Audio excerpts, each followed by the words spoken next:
All right, let's just get this out of the way. This is not your typical dry history lesson. Nope. What we're diving into is basically a 100-year-long political thriller. It's a massive power struggle that pitted kings against their own people, and believe it or not, it's the fight that shaped how so many of our governments work today. This is the story of the Stuart monarchy's epic century-long war for power. So here's how we're going to break this all down. We've got 4 main parts. First up, we'll look at the big idea that kicked this whole thing off. We'll call it the divine right problem. Then, we'll see how that idea put the country on a collision course to war. After that, the really dramatic part, revolution and restoration. And finally, we'll see how it all ended with a new set of rules for the crown. Okay, so let's jump right into part 1, the divine right problem. You see, to really get a grip on this entire 100-year conflict, you have to understand this one single, incredibly powerful idea that the Stuart kings believed with every fiber of their being. And that big idea? It's called the divine right of kings. Now, this wasn't just about, being the boss. This was a belief that their power, their actual right to rule, came directly from God. Think about that. It means they didn't answer to anyone on earth, not a court, not the people, and definitely not Parliament. In their minds, they were God's chosen representative. End of story. And this slide, well, it lays out the 2 opposing corners perfectly. You've got the crown on one side saying, my power comes from God, so I am above the law. And then you have Parliament on the other side saying, hold on a second, power comes from the law, and even you, the king, are subject to it.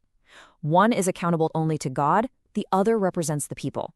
You can just feel the tension, right? These 2 worldviews were absolutely destined to clash. So the stage was set. This wasn't just some political squabble. It was a deep, philosophical crack running right through the heart of the nation. It was only a matter of time before this clash of ideas turned into a real, physical clash. Which brings us right to part 2, collision course to war. This is where we see how that big philosophical debate, especially under King Charles I, explodes. It's no longer just talk. The whole country is about to become a battlefield. So what were the sparks that lit the fuse? Well, it really boiled down to 2 huge issues. First up, money. The king always needed more cash, for wars, for his court, you name it. But, and this is the key part, only Parliament could legally approve new taxes. That gave them a ton of leverage. The second flashpoint was religion. There were these intense arguments about the future of the Church of England. A lot of people, especially the Puritans, were terrified it was becoming too Catholic. And all of these fights, whether about money or faith, kept leading back to one single burning question. Yeah, this one. Who really holds the power? Is it the king who's convinced he can just raise money and control religion because God said so? Or is it Parliament, who believes they're there to protect the rights and the will of the people? This one question was about to tear the entire nation in 2. And that brings us to our incredibly dramatic third act, revolution and restoration. Okay, so the debate is officially over. The time for talking is done. The country is now going to plunge into a bloody civil war to settle this question for good. This quote really just nails it, doesn't it? The Civil War was not just a war of armies, but a war of ideas. This wasn't just about territory or tactics. It was the violent, brutal, final act of that philosophical argument we've been talking about.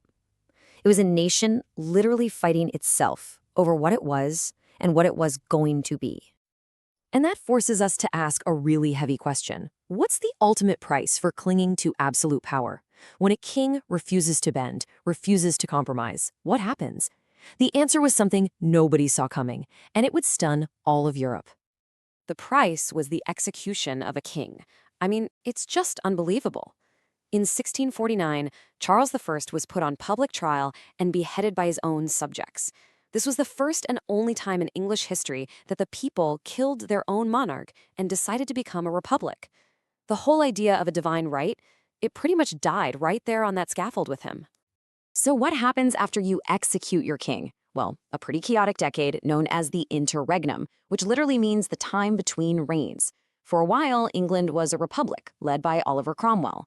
But after he died, the country was just tired of all the instability. So in 1660, they actually restored the monarchy. But the old problems, they came rushing right back, especially when a Catholic king, James II, came to the throne in 1685. All those old fears about a king with absolute, unchecked power, they were back big time. And Miss sets the stage for our final act, the crown's new rules. It was clear one last showdown was needed to finally end this 100-year war and figure out a way for the monarch and the people to coexist. And that final settlement arrived in 1688. It was called the Glorious Revolution. And basically, it was a bloodless coup that changed everything. Parliament, terrified of another absolute ruler, took a huge gamble. They actually invited a Dutch prince, William of Orange, to invade and take the throne. The reigning king, James II, just fled. And just like that, power changed hands without a massive war.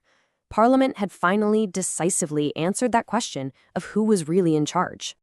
And the result of all this was this incredible document, the Bill of Rights of 1689. You can think of these as the new rules of the game. From now on, the monarch could not just ignore laws made by Parliament. They couldn't raise new taxes without Parliament's okay, and they couldn't keep a standing army during peacetime. It was all there in black and white. For the very first time, it was legally established that the law was more powerful than the king, a truly revolutionary idea that would go on to influence documents like the U.S. Constitution a century later. So, at the end of the day, after a full century of turmoil, civil war, and revolution, a brand new system was born: shared power.